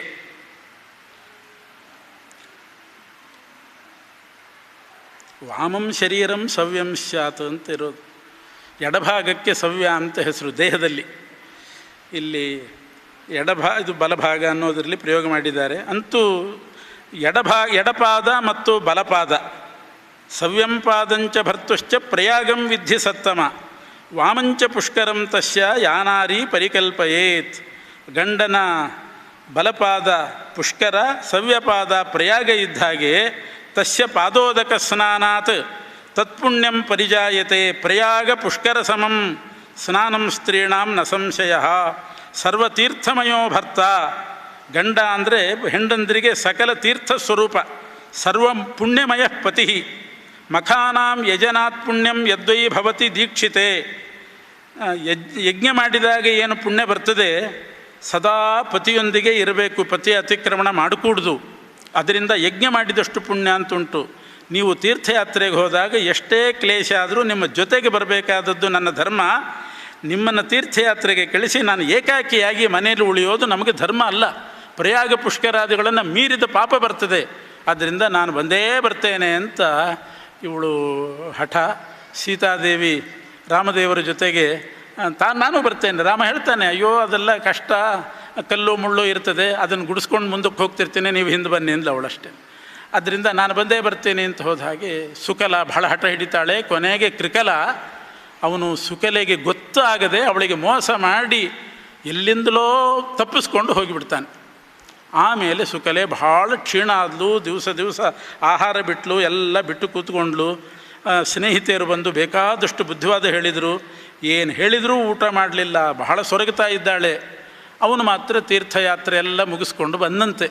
ಇವಳು ಪೂರ್ತಿ ವ್ರತನೇ ಹಿಡಿದಿದ್ದಾಳೆ, ಕೃಶಳಾಗಿದ್ದಾಳೆ. ಆವಾಗ ಸ್ನೇಹಿತೆಯರಿಗೆ ಪತಿವ್ರತೆಯರ ಬಗ್ಗೆ ಬಹಳಷ್ಟು ಉಪದೇಶ ಮಾಡ್ತಾಳೆ, ಹೇಗಿರಬೇಕು ಹೆಣ್ಣುಮಕ್ಕಳು ಅಂತನ್ನೋದು. ಇರಲಿ, ಇವನಂತೂ ಕ್ರಿಕಲ ಯಾತ್ರೆಗೆ ಹೋದ. ಯಾತ್ರೆ ಎಲ್ಲ ಮುಗಿಸ್ಕೊಂಡು ಊರಿಗೆ ಬರ್ತಿದ್ದಾನೆ. ಬರುವಾಗ ಒಂದು ದೃಶ್ಯ ನೋಡಿದ. ಯಮದೂತರು ಕೆಲವು ವ್ಯಕ್ತಿಗಳನ್ನು ಕುತ್ತಿಗೆಗೆ ಹಗ್ಗ ಹಾಕಿ ಎಳ್ಕೊಂಡು ಬಂದು ಹೊಡೆದು ನರಕಕ್ಕೆ ಹಾಕಬೇಕು ಅಂತ ಎಳ್ಕೊಂಡು ಹೋಗ್ತಾ ಇದ್ದಾರೆ. ಅವರನ್ನು ನೋಡಿದ. ಇವನಿಗೆ ಕರುಣೆ ಬಂತು. ಹತ್ತಿರ ಬಂದು ನೋಡ್ತಾನೆ, ಅವರೆಲ್ಲ ಬಹಳ ದೀನರಾಗಿದ್ದರು, ಅಳ್ತಾ ಇದ್ದಾರೆ. ಯಮದೂತರು ಹೊಡೆದು ನರಕಕ್ಕೆ ಹಾಕ್ತಾ ಇದ್ದಾರೆ. ಕೇಳಿದ, ಯಾರು ನೀವೆಲ್ಲ, ಯಾಕೆ ಹೀಗೆ ಎಳ್ಕೊಂಡು ಹೋಗ್ತಾ ಇದ್ದಾರೆ ನಿಮ್ಮನ್ನು? ಯಮದೂತರು ಬಡಿತಾ ಇದ್ದಾರೆ, ಯಾರು, ಏನು ತಪ್ಪು ಮಾಡಿದ್ದೀರಿ? ಅವ್ರು ಹೇಳಿದ್ರು, ನಾವೇನೂ ತಪ್ಪು ಮಾಡಿಲ್ಲ, ನಮ್ಮ ಪುಣ್ಯದಿಂದ ನಾವು ಸ್ವರ್ಗದಲ್ಲೇ ಇದ್ವಿ. ನಮ್ಮ ಮಗ ಒಬ್ಬ ಹೆಂಡತಿನ ಬಿಟ್ಟು ತೀರ್ಥಯಾತ್ರೆಗೆ ಹೋಗಿದ್ದಾನೆ. ಅದರಿಂದ ಅವನ ಪಾಪದಿಂದ ಇವತ್ತು ನಮ್ಮನ್ನು ನರಕಕ್ಕೆ ಹಾಕ್ತಿದ್ದಾರೆ ಅಂತ ಅವ್ರು ಹೇಳಿದ್ರಂತೆ. ಇವನೇನೋ ಭಾರಿ ಉಪಕಾರ ಮಾಡೋ ಹಾಕಿ ಕೇಳಿದ, ಏನಾಗಿದೆ ನಾ ಬಿಡಿಸ್ತೀನಿ ಅಂತ ಕೇಳಿದರೆ ಇಷ್ಟು ಕಥೆ ಗೊತ್ತಾಯಿತು ಕೊನೆಗೆ. ಹೀಗೆ ಭಾರ್ಯೆಯರನ್ನು ಅತಿಕ್ರಮಣ ಮಾಡಿ ಈ ಕಿರಿಕಿರಿ ಆಗ್ತಿದೆ ಅಂತಲೋ ಯಾವುದೋ ದೃಷ್ಟಿಯಿಂದ ಹೆಂಡತಿಯನ್ನು ಬಿಟ್ಟು ಹೋಗಬಾರ್ದು. ತೀರ್ಥಯಾತ್ರೆ ಮಾಡುವಾಗ ಜೊತೆಗೇ ಇರಬೇಕು ಅಂತ ಉಂಟು. ಅದನ್ನು ನೋಡ್ತಾನೆ. ಆಮೇಲೆ ಅವನಿಗೆ ಜ್ಞಾನೋದಯ ಆಯಿತು. ಅಷ್ಟೊತ್ತಿಗೆ ಕಾಲ ಮೀರಿತ್ತು, ಬಂದ ಅಂತ ಒಂದು ಅದರ ಕಥೆ ಹೇಳಿದ್ದಾರೆ, ಬಹಳ ಸ್ವಾರಸ್ಯವಾಗಿದೆ. ತನ್ಮಧ್ಯೆ ಇವಳು ಆ ಗೆಳತಿಯರೆಲ್ಲ ಬಂದು ಹೋದ ನಿನ್ಪಾಡಿಗೆ ನೀನು ಊಟ ಮಾಡಿಕೊಂಡು ಸುಖವಾಗಿರು ಆರಾಮಾಗಿ ಅಂತ ಇವ್ರು ಹೇಳ್ತಾರೆ. ಹಾಗೆಲ್ಲ ಇರೋದಲ್ಲ. ಪತಿ ಹೋದಾಗ ಶೃಂಗಾರನೂ ಕೂಡ ಮಾಡ್ಕೊಳ್ಬಾರ್ದು ಅಂತ ಉಂಟು. ಹೆಣ್ಣು ಮಕ್ಕಳು ಶೃಂಗಾರನೂ ಕೂಡ ಮಾಡ್ಕೊಳ್ಬಾರ್ದಂತೆ. ಅಷ್ಟು ದೈನ್ಯ ಪರಿಸ್ಥಿತಿಯಲ್ಲೇ ಇರಬೇಕು. ನೀವೇನು ಹೇಳ್ತಿದ್ದೀರಿ? ಕೆಲವು ನಿದರ್ಶನ ಹೇಳ್ತೀನಿ ನಿಮಗೆ. ಪತಿಯನ್ನು ಮೀರಿದರೆ ಏನೇನು ಆದೀತು. ಇಲ್ಲಿವರೆಗೆ ಅವಳು ಹೇಳ್ತಾಳೆ ಅಂತಂದರೆ, ಮದುವೆ ಮಾಡಿಕೊಂಡಂಥ ಹೆಂಡತಿ ಯಾವುದೇ ಕಾರಣಕ್ಕೆ ತವರು ಮನೆಗೆ ಹೋದರೆ ಎಷ್ಟು ಕೆಲಸವೋ ಅಷ್ಟು ಮುಗಿಸಿ ವಾಪಸ್ ಬರಬೇಕಂತೆ. ಗಂಡನನ್ನು ಜೊತೆ ಕರ್ಕೊಂಡು ಹೋದರೆ ಒಳ್ಳೆಯದು. ಅಕಸ್ಮಾತ್ ಒಬ್ಬಳೇ ಹೋದರೂ ಕೂಡ ಕೆಲಸ ಮುಗಿಸಿದ ಕೂಡಲೇ ಪತಿಗೃಹಕ್ಕೆ ಬರಬೇಕೇ ಹೊರತು ತವರು ಮನೆಯಲ್ಲಿ ಹೆಚ್ಚು ಕಾಲ ಇರಕೂಡ್ದು. ಅದರಿಂದ ಅನೇಕ ಅನರ್ಥಗಳಾಗ್ತದೆ ಅಂತ ಒಂದೆರಡು ಕಥೆಗಳನ್ನು ಹೇಳಿದ್ದಾಳೆ. ಇಕ್ಷ್ವಾಕು ಮಹಾರಾಜ ಒಮ್ಮೆ ಬೇಟೆಗೆ ಹೊರಟನಂತೆ. ಇಕ್ಷ್ವಾಕು ಮಹಾರಾಜ ಹೆಂಡತಿನ ಕರ್ಕೊಂಡು ಬೇಟೆಗೆ ಹೊರಟಾಗ ಒಂದು ಹಂದಿಯ ಕುಟುಂಬ, ಅಲ್ಲಿ ಹಂದಿ ಕುಟುಂಬ, ಒಂದು ಹಂದಿ, ಅದರ ಹೆಂಡತಿ, ಮಕ್ಕಳು, ಸಣ್ಣ ಸಣ್ಣ ಮರಿಗಳು ಎಲ್ಲ ಇದ್ದವು. ಆ ಇಕ್ಷ್ವಾಕು ರಾಜ ಬೇಟೆ ಆಡಲಿಕ್ಕೆ ಬಂದಾಗ ಹೆಂಡತಿ ಹೇಳಿಲ್ಲಂತೆ, ಅಯ್ಯೋ ಯಾರೋ ರಾಜ ಬೇಟೆ ಆಡ್ಲಿಕ್ಕೆ ಬರ್ತಾ ಇದ್ದಾನೆ, ಮೊದಲು ಇಲ್ಲಿಂದ ಎಲ್ಲಾದರೂ ಓಡಿ ಹೋಗೋಣ ಅಂತಂದು. ಆಗ ಹಂದಿ ಹೇಳ್ತಂತೆ, ಇದು ಒಳ್ಳೆ ಸದವಕಾಶ ನನಗೆ, ಅವನ ಕೈಯಲ್ಲಿ ಸಾಯೋದೊಂದು ಸದವಕಾಶ, ಯುದ್ಧ ಮಾಡ್ತೇನೆ. ಅತಿಥಿ ಬಂದಿದ್ದಾನೆ, ಯುದ್ಧ ಮಾಡ್ತೇನೆ. ಒಂದು ವೇಳೆ ಸತ್ತರೂ ಕೂಡ ಪರವಾಗಿಲ್ಲ, ಇಕ್ಷ್ವಾಕು ಮಹಾರಾಜನಿಂದ ಸತ್ತರೆ ನನಗೆ ಸದ್ಗತಿ. ಅವಳಿಗೆ ಆಶ್ಚರ್ಯ ಆಯಿತು. ಯಾರಾದರೂ ಮನುಷ್ಯರನ್ನು ಕಂಡ್ರೆ ಓಡಿ ಹೋಗ್ತಾ ಇದ್ದ ಹಂದಿ ಅದು. ಇವತ್ತು ಇಕ್ಷ್ವಾಕು ರಾಜ ಬಿಲ್ಲು ಬಾಣ ಹಿಡ್ಕೊಂಡು ಬಂದರೆ ಧೈರ್ಯವಾಗಿ ಯುದ್ಧಕ್ಕೆ ಹೋಗ್ತಾ ಇದೆ. ಹೋಗಲಿ ಬಿಡಿ, ಮಕ್ಕಳನ್ನಾದರೂ ಕಳಿಸ್ರಿ ಅಂತಂದು ಮಕ್ಕಳಿಗೆ ಹೇಳಿದರೆ, ಅಯ್ಯೋ ತಂದೆ ತಾಯಿಗಳನ್ನು ಬಿಟ್ಟು ನಾವೆಲ್ಲಿ ಹೋಗೋದು, ನಿಮ್ಮ ಜೊತೆಗೇ ಇರ್ತೀವಿ ಅಂತ ಅವು. ಸರಿ ನೀನು ಹೋಗು ಅಂತಂದರೆ ಹೆಂಡತಿ ಅಂದು, ಮಕ್ಕಳೇ ಹೋಗ್ತಾ ಇಲ್ಲ, ನಾನೇನು ಹೋಗ್ತೀನಿ, ನಾನೂ ಇರ್ತೀನಿ ಅಂತ ಅವಳು. ಎಲ್ಲರೂ ಸೇರಿ ಯುದ್ಧ ಮಾಡೋಣ ಅಂತ ಯುದ್ಧ ಆಯಿತು. ಆ ಇಕ್ಷ್ವಾಕು ಮಹಾರಾಜನಿಗೂ ಹಂದಿಗೂ ಯುದ್ಧ ಆಗುವಾಗ ಇಕ್ಷ್ವಾಕು ರಾಜ ಆ ಹಂದಿಯನ್ನು ಕೊಂದುಬಿಟ್ನಂತೆ. ಅದಕ್ಕೆ ಹೆದರಿ 3 ಮರಿಗಳು ಓಡಿ ಹೋದವು. ಮರಿಗಳು ಮಾತ್ರ ಸಣ್ಣ ಸಣ್ಣವು ಓಡಿ ಹೋದವು. ಒಬ್ಬ ಮಗ, ದೊಡ್ಡ ಹಂದಿ ಮತ್ತು ಆ ಹೆಣ್ಣು ಹಂದಿ ಅವೆರಡೂ ಹೋರಾಡಲಿಕ್ಕೆ ಶುರು ಮಾಡಿದವು. ಆ ಹೆಣ್ಣು ಹಂದಿಗೆ ಇಕ್ಷ್ವಾಕು ರಾಜ ಬಾಣ ಬಿಡಲಿಲ್ಲಂತೆ. ಸ್ತ್ರೀವಧೆ ಮಾಡೋದು ಬೇಡ ಅಂತ ಹೆಣ್ಣು ಹಂದಿಯನ್ನು ನೋಡಿ ಸ್ವಲ್ಪ ಕರುಣೆ ಬಂದು ಬಿಟ್ಟಿದ್ದಾನೆ. ಅಷ್ಟೊತ್ತಿಗೆ ಇನ್ಯಾರೋ ಬೇಡ ಬಂದು ಬಾಣ ಬಿಟ್ಟ, ಅದು ಸತ್ತೋಯ್ತು. ಆವಾಗ ಇಕ್ಷ್ವಾಕು ರಾಜನ ಹೆಂಡತಿಗೆ ಅಯ್ಯೋ ಅಂತ ಅನಿಸಿ ಹತ್ತಿರ ಬಂದಾಗಿ ಇನ್ನೂ ಜೀವ ಇತ್ತು. ಆ ಹಂದಿಯನ್ನು ಕೇಳಿತಂತೆ, ಯಾಕೆ ಓಡಿ ಹೋಗಬಾರ್ದಾ ನೀವು ಅಂತ ಕೇಳ್ತದೆ. ಹೆಂಡತಿನೇ ಕೇಳಿದ್ರು, ಓಡಿ ಹೋಗಬಾರ್ದಾ, ಯಾಕೆ ಯುದ್ಧ ಮಾಡಲಿಕ್ಕೆ ನಿಂತರಿ, ಗಂಡ ಸತ್ತ ಮೇಲೂ ಯಾಕೆ ಯುದ್ಧ ಮಾಡಿದೆ, ಅವನಾದರೂ ಯಾಕೆ ಯುದ್ಧ ಮಾಡಿದ ಅಂತಂದಾಗ ಆ ಹಂದಿ ಮನುಷ್ಯವಾಣಿಯಂತೆ ತಮ್ಮ ಚರಿತ್ರೆಯನ್ನೆಲ್ಲ ಹೇಳ್ತದೆ. ತಾನು ಯಾರು ಅಂತ ಮೊದಲು ತನ್ನ ಕಥೆ ಹೇಳಿತು, ತನ್ನ ಗಂಡನ ಕಥೆ ಹೇಳ್ತದೆ. ತಾನು ಯಾರು, ಆ ಹೆಣ್ಣು ಹಂದಿ ಹೇಳ್ತದೆ, ನಾನು ಯಾರು ಅಂದರೆ ವಸುದತ್ತ ಅಂತ ಒಬ್ಬ ಬ್ರಾಹ್ಮಣ ಇದ್ದ. ವಸುದತ್ತನ ಮಗಳು ಸುದೇವ ಅಂತ ನಾನಿದ್ದೆ.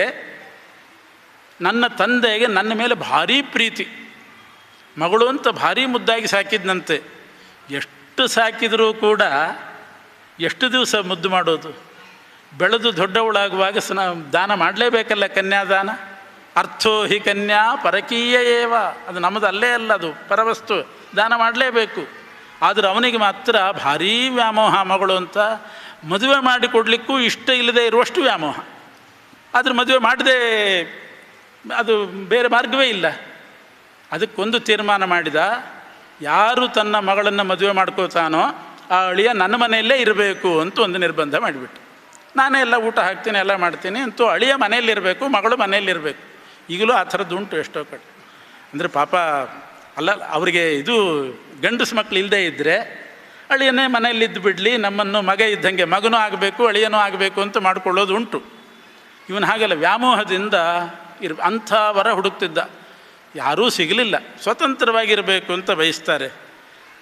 ಶ್ವಶುರ ಗೃಹ ನಿವಾಸ ಕೆಲವು ದಿವಸ ಮಾತ್ರ. ಯದಿ ವಸತಿ ದಿನಾನಿ ತ್ರೀಣಿ ಪಂಚಾಥ ಸಪ್ತ, ಅಷ್ಟೇ. 3 ದಿವಸ, 5 ದಿವಸ, 7 ದಿವಸ ಮಾವನ ಮನೆಯಲ್ಲೇ ಇರಬಹುದು. ದಧಿಗುಡ ಮಧು ಸರ್ಪಿರ್ ಭಕ್ಷ್ಯ ಸಾರ ಪ್ರವಾಹ ತದುಪರಿ ದಿನಮೇಕಂ ಪಾದರಕ್ಷಾ ಪ್ರಯೋಗ ಅಂತಿರೋದು. ಆದರೆ ಇವನಿಗೆ ಮಾತ್ರ ಹಾಗಲ್ಲ. ಮಗಳನ್ನು ಸಾಕಬೇಕು, ಮಗಳು ಮನೆಯಲ್ಲಿರಬೇಕು ಅಂತ, ಅಳಿಯನೂ ಮನೆಯಲ್ಲಿರಬೇಕು ಅಂತ ನಿರ್ಬಂಧ ಮಾಡಿದ. ಕೊನೆಗೆ ಒಬ್ಬ ಶಿವಶರ್ಮ ಅಂತ ಒಬ್ಬ ವರ ಬಂದ. ಅವನಿಗೆ ಯಾರೂ ಗತಿ ಇದ್ದಿಲ್ಲ, ಏನೂ ಆಧಾರವೂ ಇದ್ದಿಲ್ಲ. ಆರಾಮಾಯಿತು ಅಂತ ಬಂದ. ಕಂಡೀಷನ್ ಗೊತ್ತಾಯಿತು. ಅದಕ್ಕೇನಂತೆ ನಾನು ನಿಮ್ಮ ಮನೆಯಲ್ಲೇ ಇರ್ತೀನಿ ಅಂತ ಬಂದ. ಮದುವೆ ಮಾಡಿಕೊಂಡ, ಅಲ್ಲೇ ಇದ್ದ. ಆದರೆ ಆ ಸುದೇವ ಅನ್ನುವಂಥ ಮಗಳಿಗೆ, ವಸುದತ್ತನ ಮಗಳಿಗೆ ಸ್ವಲ್ಪ ಅಹಂಕಾರ ಬರಲಿಕ್ಕೆ ಶುರುವಾಯಿತು. ನಮ್ಮ ಮನೆಯಲ್ಲೇ ಇದ್ದಾನಲ್ಲ ಅಂತ. ಅವನ ಮನೆಗೆ ನಾನು ಹೋಗಿಲ್ಲ, ನಮ್ಮ ಮನೆಗೆ ನನ್ನ ಗಂಡ ಬಂದಿದ್ದಾನೆ ಅಂತ ಆ ಗಂಡನನ್ನು ಸ್ವಲ್ಪ ತಾತ್ಸಾರ ಮಾಡಲಿಕ್ಕೆ ಶುರು ಮಾಡಿದ್ಲು, ತಿರಸ್ಕಾರ ಮಾಡಲಿಕ್ಕೆ ಶುರು ಮಾಡಿದ್ಲು. ಸರಿಯಾಗಿ ಸೇವೆ ಮಾಡಲಿಲ್ಲ, ಅವನ ಶುಶ್ರೂಷೆ ಮಾಡಲಿಲ್ಲ, ಏನೂ ಉಪಚಾರ ಮಾಡಲಿಲ್ಲ. ಇದೆಲ್ಲ ಶುರುವಾಯಿತು. ಕೊನೆಗೆ ಪೂರಾ ಕೆಲಸನೂ ಮಾಡಿಸ್ಲಿಕ್ಕೆ ಶುರು ಮಾಡಿದ್ಲು. ಅದನ್ನು ತೊಗೊಂಡ್ಬನ್ನಿ, ಇದು ತೊಗೊಂಡು ಬನ್ನಿ, ಹಿಂಗೆ ಮಾಡಿದರೆ ಏನು ಮಾಡೋದು? ಕೊನೆಗೆ ಅವನು ಇದು ಬಹಳ ಅವಮಾನದ ಪರಿಸ್ಥಿತಿ ಅಂತ ಇವರು ಮಾಡುವ ತಿರಸ್ಕಾರ ಅದನ್ನು ತಡಿಲಾರದೆ ಎಲ್ಲ ತಡ್ಕೊಂಡಿದ್ದ. ಮಿತಿಮೀರಿ ಹೋದಾಗ ಅವನು ಓಡಿ ಹೋಗಿಬಿಟ್ಟನಂತೆ, ಪಲಾಯನ ಮಾಡಿಬಿಟ್ಟ ಆ ಅಳಿಯ. ಎಲ್ಲಿ ಹೋದನೋ ಹೋದ, ಬರಲೇ ಇಲ್ಲ. ಆಗ ಹೆಂಡತಿ ಹೇಳ್ತಾಳೆ, ನೋಡಿದ್ರೆ ನಾನು ಹೇಳಿದೆ ಅಷ್ಟೆಲ್ಲ ಮುದ್ದು ಮಾಡಬಾರ್ದು, ವ್ಯಾಮೋಹ ಮಾಡಬಾರ್ದು. ಅತೀ ಮನೆಯಲ್ಲಿಟ್ಕೊಂಡು ಇಷ್ಟು ವ್ಯಾಮೋಹ ಮಾಡಿದರೆ ಏನಾಯ್ತು? ಇವಾಗ ಅಪಕೀರ್ತಿ. ಮನೆಯಲ್ಲೇ ಸುಮ್ಮನೆ ಕೂಡಿಸ್ಕೊಂಡು ಕೊಡಬೇಕಾಯ್ತು. ಗಂಡ ಎಲ್ಲಿ ಹೋದ ಅಂತಲೂ ಕೂಡ ಗೊತ್ತಿಲ್ಲ. ಏನು ಮಾಡೋದು? ಅವನು ಹೋಗಿ ಇನ್ನೊಂದು ಮದುವೆ ಮಾಡಿಕೊಂಡು ಸುಖವಾಗಿದ್ದಾನೆ ಸ್ವತಂತ್ರವಾಗಿ. ಇವಳದ್ದು ಮಿತಿಮೀರಿ ಹೋಯ್ತಲ್ಲ. ಗಂಡ ಹೋದ ಮೇಲೆ ಇವಳ ಚರ್ಯನೂ ಬದಲಾಗಿ ಹೋಯಿತು. ಏನೇನೋ ಪ್ರಮಾದಗಳಾಗಲಿಕ್ಕೆ ಶುರುವಾಯಿತು. ನಾನಾ ವಿಧವಾದ ತಪ್ಪುಗಳು ನಡೀತು. ಇದು ಇನ್ನೂ ಅನರ್ಥ ಅಂಥೇಳಿ ಮಗಳನ್ನೇ ಹೊರಗೆ ಹಾಕಿಬಿಟ್ಟ. ಹೊರಗೆ ಹಾಕಿದ ಮೇಲೆ ಅವಳು ಕುಲಟೆನೇ ಆದ್ಲಂತೆ. ಪೂರ್ತಿ ಎಲ್ಲಿ ಬಂತಲ್ಲಿ ತಿರುಗಲಿಕ್ಕೆ ಶುರು ಮಾಡಿದ್ಲು. ಯಾವ ನಿಯಮವೂ ಕೂಡ ಇಲ್ಲದೇನೆ, ಪುರುಷ ನಿಯಮ ಇಲ್ಲದೇನೆ ಅನಿಯತವಾಗಿ ವರ್ತನೆ ಮಾಡಲಿಕ್ಕೆ ಶುರು ಮಾಡಿದ್ಲು. ಕೊನೆಗೆ ಪೂರ್ತಿ ದೇಹದ ಸಾಮರ್ಥ್ಯ ಹೋದಾಗ ಭಿಕ್ಷೆ ಬೇಡಿ ತಿನ್ನುವಂತಹ ಪ್ರಸಂಗ ಬಂತು. ಕೊನೆಗೆ ಭಿಕ್ಷೆ ಬೇಡ್ತಾ ಒಂದು ಊರಿಗೆ, ಒಂದು ಮನೆಗೆ ಭಿಕ್ಷೆಗೆ ಬಂದಾಗ ಭಿಕ್ಷೆ ಹಾಕಿ ಅಂತ ಕೂಗಿದರೆ ಶಿವಶರ್ಮನಿಗೆ ಆ ಧ್ವನಿ ಪರಿಚಯ ಆಯ್ತಂತೆ. ಅದು ಬಂದದ್ದು ಶಿವಶರ್ಮನ ಮನೆಗೆ. ಯಾವನನ್ನು ತಿರಸ್ಕಾರ ಮಾಡಿದ್ಲು ಅದೇ ಗಂಡನ ಮನೆಗೆ ಭಿಕ್ಷೆ ಬೇಡಲಿಕ್ಕೆ ಬಂದಿದ್ದಾಳೆ. ಆವಾಗ ಬಂದು ನೋಡ್ತಾನೆ, ದೂರದಿಂದಲೇ ಇವಳು ಹೆಂಡತಿ ಅಂತ ಗೊತ್ತಾಯಿತು. ಇನ್ನೊಂದು ಮದುವೆ ಮಾಡ್ಕೊಂಡಿದ್ನಲ್ಲ ಆ ಹೆಂಡತಿನ ಕಳಿಸಿದ. ಯಾರೋ ಬಂದಿದ್ದಾರೆ, ಕರೆದು ಉಪಚಾರ ಮಾಡು ಅಂತ ಭಾರೀ ಉಪಚಾರ ಮಾಡಿಸಿದರೆ ಇವಳೇ ಸೋತು ಹೋಗಿಬಿಟ್ಲಂತೆ, ಮನಸೋತು. ಎಷ್ಟು ಅನ್ಯಾಯ ಮಾಡಿದರೂ ಕೂಡ ಇವತ್ತು ನನಗೆ ನನ್ನ ಗಂಡ ಎಷ್ಟು ಉಪಚಾರ ಮಾಡ್ತಾ ಇದ್ದಾನೆ ಅಂತ ಅನಿಸಿ ಬಹಳ ಪಶ್ಚಾತ್ತಾಪಪಟ್ಟು ಆ ದೇಹ ಬಿಟ್ಟು ಹೋಗಿಬಿಟ್ಲಂತೆ. ಆ ದೇಹ ಪರಿತ್ಯಾಗ ಮಾಡಿದ್ದು. ಏನಾಯಿತು? ಗಂಡನನ್ನು ಬಿಟ್ಟು ಕೊನೆಗೆ ಅವಳ ಪರಿಸ್ಥಿತಿ ಏನಾಯಿತು? ಸುದೇವ ಅವಳದ್ದು ಗಂಡ ಇಲ್ಲದೆ, ಕೊನೆಗೆ ತಂದೆ ತಾಯಿಗಳು ಆಧಾರ ಇಲ್ಲದೇನೆ. ಅದಕ್ಕೆ ಯಾದೃಶಸ್ತಾದೃಶೋವ ಅಂತಾರೆ. ಏನೇ ಆಗಿರಲಿ, ಒಂದು ಗಂಡ ಅಂತಿದ್ದರೆ ಅವನ ಜೊತೆಗಿದ್ದಾಗ ಆ ಸೌಭಾಗ್ಯನೇ ಬೇರೆ, ತವ್ರ ಮನೆಯಲ್ಲಿರೋದೇ ಬೇರೆ. ಆದ್ದರಿಂದ ನನ್ನನ್ನು ನೀವು ಬಿಟ್ಟು ಹೋಗೋದು ಸರಿಯಲ್ಲ. ನಾನಾ ವಿಧವಾದ ಅನರ್ಥಕ್ಕೆ ಕಾರಣ ಆಗ್ತದೆ, ನಾನಾ ರೀತಿ ದುಷ್ಟ ಜನರಿರ್ತಾರೆ ಅಂಥೇಳಿ ಆ ಗಂಡನಿಗೂ ಹೇಳಿದ್ಲು. ಗೆಳತಿಯರಿಗೂ ಕೂಡ ಈ ರೀತಿ ಹೇಳ್ತಾಳೆ, ಗಂಡನನ್ನು ಬಿಟ್ಟು ಇರೋದು ಸರಿಯಲ್ಲ ಹೆಣ್ಣುಮಕ್ಕಳು. ಇನ್ನೊಂದು ರೋಚಕವಾದ ಕಥೆ ಹೇಳ್ತಾಳೆ. ಅದನ್ನು ಶ್ರೀಮದ್ ಆಚಾರ್ಯರು ಕೂಡ ಸೂಚನೆ ಮಾಡಿದ್ದಾರೆ.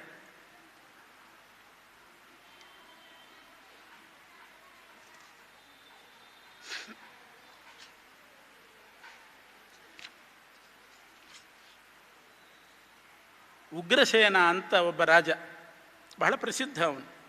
ಯಾರು ಉಗ್ರಸೇನ? ಕಂಸನ ತಂದೆ ಉಗ್ರಸೇನ. ಆ ಉಗ್ರಸೇನನಿಗೆ ಒಬ್ಬಳು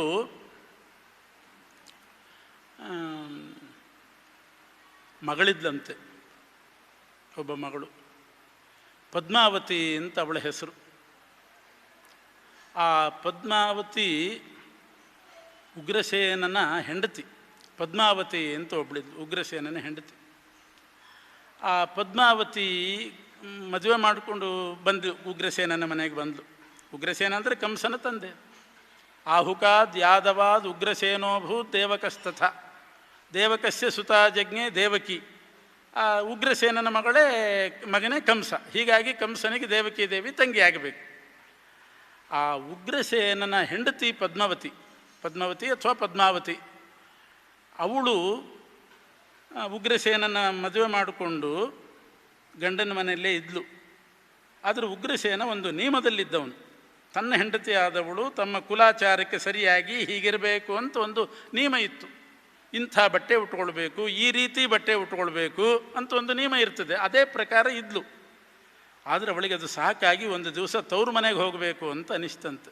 ಯಾಕೆ ಅಂದರೆ ಸ್ವಚ್ಛಂದವಾಗಿ ಮೊದಲು ಹೆಂಗಿದ್ಲು ಆ ವೇಷ ಹಾಕ್ಕೊಂಡು ಗೆಳತಿಯರ ಜೊತೆಗೆ ತಿರುಗಬೇಕು ಅಂತ ಅದು ಆಸೆ. ಈ ಕಡೆ ಬಂದ ಮೇಲೆ ವೇಷ ಭೂಷಣ ಎಲ್ಲ ಬದಲಾಯಿತು. ಹಳೆ ವೇಷಭೂಷಣದ ಮೇಲೆ ಇನ್ನೂ ವ್ಯಾಮೋಹ ಕೂತಿತ್ತು. ಅದಕ್ಕೋಸ್ಕರ ಏನೋ ನೆಪ ಮಾಡಿಕೊಂಡು ತವ್ರ ಮನೆಗೆ ಹೋದ್ಲಂತೆ ಉಗ್ರಸೇನನ ಹೆಂಡತಿ. ತವ್ರ ಮನೆಗೆ ಬಂದಾಗ ಗಂಡ ಅಂತೂ ಇಲ್ಲ.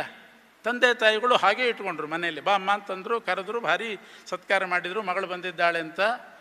ಅವಳು ತನ್ನ ಹಳೆಯ ಗೆಳತಿಯರು, ತನ್ನ ಊರಿನ ಗೆಳತಿಯರನ್ನೆಲ್ಲ ಜೊತೆ ಮಾಡಿಕೊಂಡು ನಾನಾ ವಿಧವಾದ ವೇಷಗಳನ್ನು ಹಾಕ್ಕೊಂಡು, ಮೊದಲು ಹೆಂಗಿದ್ಲು ಆ ರೀತಿ ವೇಷಗಳನ್ನು ಹಾಕ್ಕೊಂಡು ಆ ಗೆಳತಿಯರ ಜೊತೆಗೆ ಅಲ್ಲಿ ಇಲ್ಲಿ ಬೀದಿ ಬೀದಿ ತಿರುಗೋದು, ಸುತ್ತಾಡೋದು, ಇವೆಲ್ಲ ಮಾಡಲಿಕ್ಕೆ ಶುರು ಮಾಡಿದ್ಲಂತ.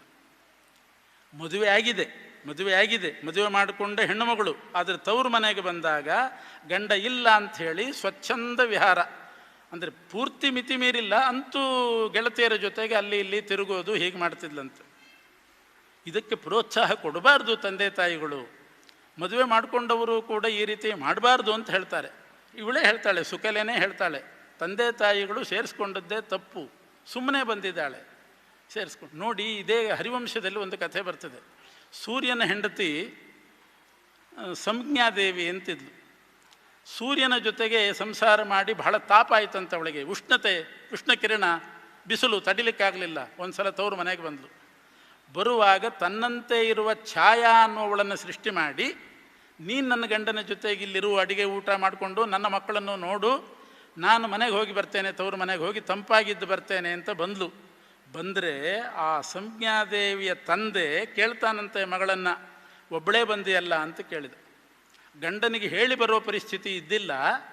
ಯಾಕೆ ಅಂದರೆ ಗಂಡ ಸೂರ್ಯ ಭಾಳ ಉಷ್ಣ ಕಿರಣ, ತಾಪ, ಬಿಸಿಲು ತಡ್ಕೊಳ್ಳಿಕ್ಕಾಗಲಿಲ್ಲ, ತಡ್ಕೊಳ್ಳಿಕ್ಕಾಗಲಿಲ್ಲ ಅಂತ ಹೇಗೆ ಹೇಳೋದು? ಅದಕ್ಕೋಸ್ಕರ ನಾನು ಬೇರೆ ಉಪಾಯ ಮಾಡಿ ನನ್ನಂತೆ ಇರುವ ಇನ್ನೊಬ್ಬಳನ್ನ ಅಲ್ಲಿ ಕೂಡಿಸಿ ನಾ ಬಂದಿದ್ದೇನೆ ಅಂತ ಹೇಳ್ತಾಳೆ. ಆಗ ತಂದೆ ಮನೆಗೆ ಸೇರಿಸಲಿಲ್ಲಂತೆ. ಹೊಸ್ತಲು ದಾಟಿ ಒಳಗೆ ಬರಬೇಡ ನೀನು, ಪ್ರಿಯಾವ ಪ್ರಮದ ಸ್ವಬಂಧುಭಿ. ಒಂದು ಸಲ ಕೊಟ್ಟ ಮೇಲೆ ಸಕೃತ್ ಕನ್ಯಾ ಪ್ರದೀಯತೆ, ಒಂದು ಸಲ ಕನ್ಯಾದಾನ ಮಾಡಿದ್ದೀನಿ. ಅಲ್ಲಿ ತಾಪವೋ ಕೋಪವೋ ಏನಿದ್ರೂ ತಾಳ್ಕೊಂಡು ನೀನು ಇರಬೇಕಾದದ್ದು ನಿನ್ನ ಧರ್ಮ.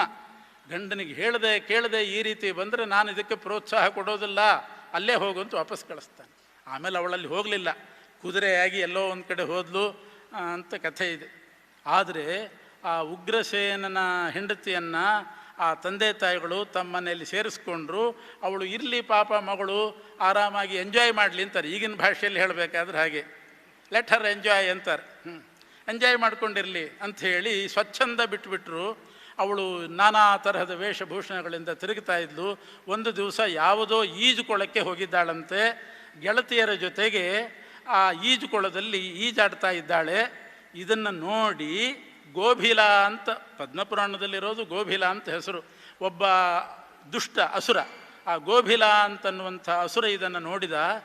ಮದುವೆಯಾದ ಹೆಣ್ಣುಮಗಳು ಈ ರೀತಿ ಸ್ವಚ್ಛಂದವಾಗಿದ್ದಾಳೆ, ಬಹುಶಃ ಇವಳು ಕುಲಟೆ ಆಗಿರಬೇಕು, ಇವಳನ್ನು ತಾನು ವಶಪಡಿಸ್ಕೋಬೇಕು, ಅನುಭೋಗಿಸಬೇಕು ಅಂತ ಅವನಿಗೆ ದುರ್ಬುದ್ಧಿ ಬಂದು ಅವನು ಆ ಈಜುಕೊಳದಲ್ಲಿ ಅಕಸ್ಮಾತ್ ಇವಳನ್ನು ನೋಡಿ ಅವನು ಉಗ್ರಸೇನನ ವೇಷ ಹಾಕ್ಕೊಂಡು ಬಂದಂತೆ. ಅವನಿಗೆ ಆ ಶಕ್ತಿ ಇತ್ತು ಅಸುರರಿಗೆ. ಉಗ್ರಸೇನನಂತೆ ವೇಷ ಹಾಕ್ಕೊಂಡು ಆ ಈಜುಕೊಳದ ಮೇಲೆ ವೀಣೆ ನುಡಿಸ್ತಾ ಕೂತಿದ್ದಾನೆ. ಅಕಸ್ಮಾತ್ ಈಜಿನಲ್ಲಿರುವಂಥ ಇವಳು ನೋಡಿದ್ಲು, ಯಾರೋ ವೀಣೆ ನುಡಿಸ್ತಿದ್ದಾರಲ್ಲ ಅಂತ ನೋಡಿದರೆ ತನ್ನ ಗಂಡ ಉಗ್ರಸೇನ. ಗಾಬರಿಯಾಗಿ ಓಡ್ಲಿಕ್ಕೆ ಶುರು ಮಾಡಿದ್ಲು. ಅವನು ಸಮಾಧಾನ ಮಾಡಿದ. ಅಸುರ ಉಗ್ರಸೇನನ ವೇಷದಲ್ಲಿ ಬಂದವನು, ಇಲ್ಲ ಯಾಕೆ ಓಡ್ತಿದ್ದಿ, ನಾನು ನಿನ್ನನ್ನು ಕರ್ಕೊಂಡು ಹೋಗ್ಲಿಕ್ಕೆ ಬಂದಿದ್ದೀನಿ ಅಷ್ಟೇ, ಬಾ ಅಂತ ಹೇಳಿ ಕರೆದ. ಇವಳಿಗೆ ಸ್ವಲ್ಪ ಧೈರ್ಯ ಬಂತು, ಕರ್ಕೊಂಡು ಹೋದ, ಮನೆಗೆ ಕರ್ಕೊಂಡು ಹೋದ. ಇವಳಿಗೆ ಗಂಡನೇ ಬಂದಿದ್ದಾನೆ ಅಂತ ಅನಿಸ್ತು. ಬಂದದ್ದು ಗೋಭಿಲ, ಉಗ್ರಸೇನನ ವೇಷದಲ್ಲಿ ಬಂದ, ಕರ್ಕೊಂಡು ಹೋದ.